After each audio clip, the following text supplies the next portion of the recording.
Nothing really happened this week, huh? Nope. Well, I guess there was Ubisoft testing out in-game ads in Assassin's Creed Odyssey. Everyone hated that though, so they just called it a glitch. Yup, sounds about right. Ubisoft confirmed that Prince of Persia's remake is still being made. They've said that for like 10 years now though. Let's see. Alan Wake got a cosplay kit. Nintendo lies about Pokemon being about the games. Ugh, what are we even doing for an episode this week? Game highlights. BAB episode! So, because we take care of our boomers here, we've decided to do something special.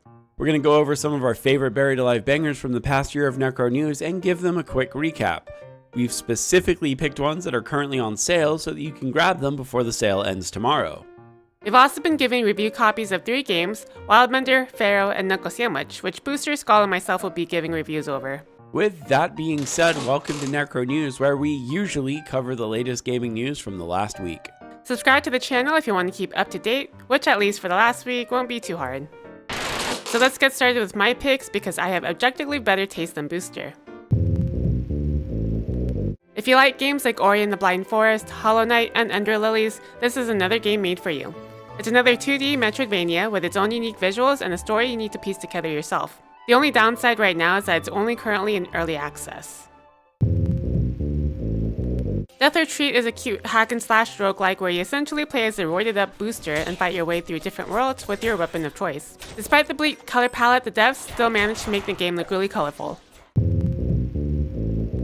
This is another cute 2D Metroidvania roguelike, but what makes this one stand out is its online co-op feature where your friends can possess different enemies with the help of their own colorful hats. There's also a small building sim element where you can use resources found in your adventure to rebuild villages and cultivate your own food. For less than $1, this game is a steal. It's a fantasy side-scrolling action-adventure game with a vanillaware aesthetic. It's got a pretty good length for its price and a pretty solid gameplay. The dialogue and story do lack a little though.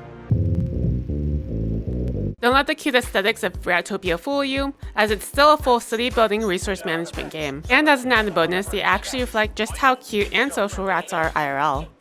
Okay, so that's her games, and here are mine. I found the games that I expected to be on the list were not actually on the list when compared to the other games. So let's get into it. Phantom Brigade is a game that plays like Caligula Effect, but also XCOM. You and your Mishmash Merc team go on a pursuit to take on the evil bad guys. The story is okay, but it's not the best. The customization, however, is pretty outstanding. You can really make a party you enjoy playing with. So, I still haven't actually played this game.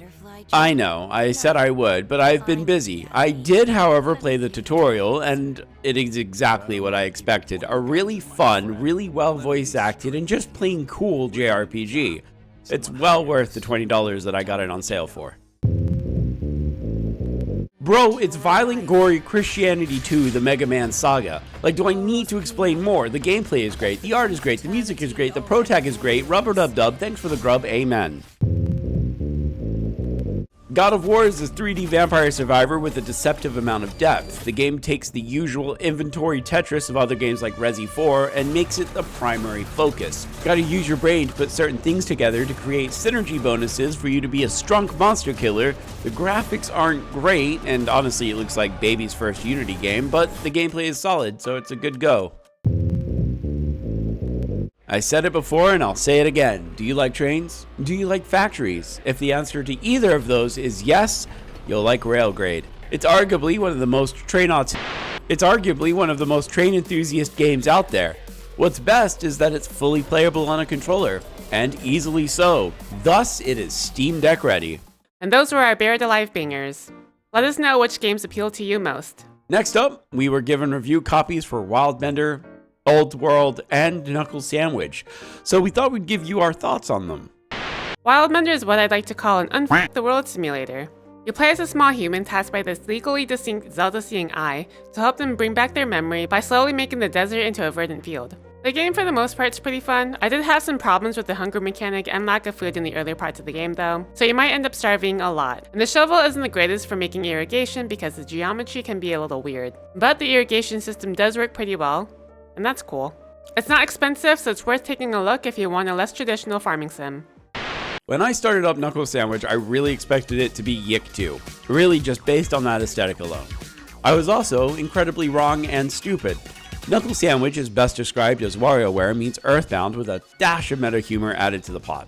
What it does well. The writing isn't going to win any Oscars, but it's zany in the best sense of the word, and the variety of mini-games for each attack leaves very little to be desired.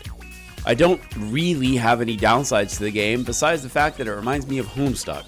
But for many of you, that's probably a positive, huh? Anyway, it's cheap, fun, and left me wanting more when I originally went in expecting to hate it. If you like Earthbound, and if you like these kind of quirky JRPGs, and you wanted Yick to be successful, then you'll probably like this game. Skull wanted to talk about this next game, but he made the mistake of getting sick, so I'll be reading it in his stead. Old World is a game that caught him heavily by surprise. It's a really innovative 4X game set during the times of ancient humanity, with a really in-depth narrative generator that takes character traits and your decisions into account. Add that to Skull's fetish of Egyptian aesthetics and the Pharaoh DLC scratching that itch, and it makes it one of Skull's most highly recommended games of the year. The only downside is the lightly janky UI, but otherwise give it a go. Here are the games coming out this week. More of nothing I know about. I'm pretty sure that Calico game is a cat game. I don't know. Do you guys know anything? Let us know in the comments below. And here's the schedule for next week. We'll be playing more Baldur's Gate and more Grim Dawn. If you like what we do here and want to keep up to date, consider subscribing to the channel and leaving a like. It really does help us grow. And if you're still watching, we appreciate you spending your time with us. Also, if you notice us sounding deader than usual, we're both in lots of pain right now. So yeah. I'm old. I'm dying. But that's all we have for this week, so until next time, goodbye.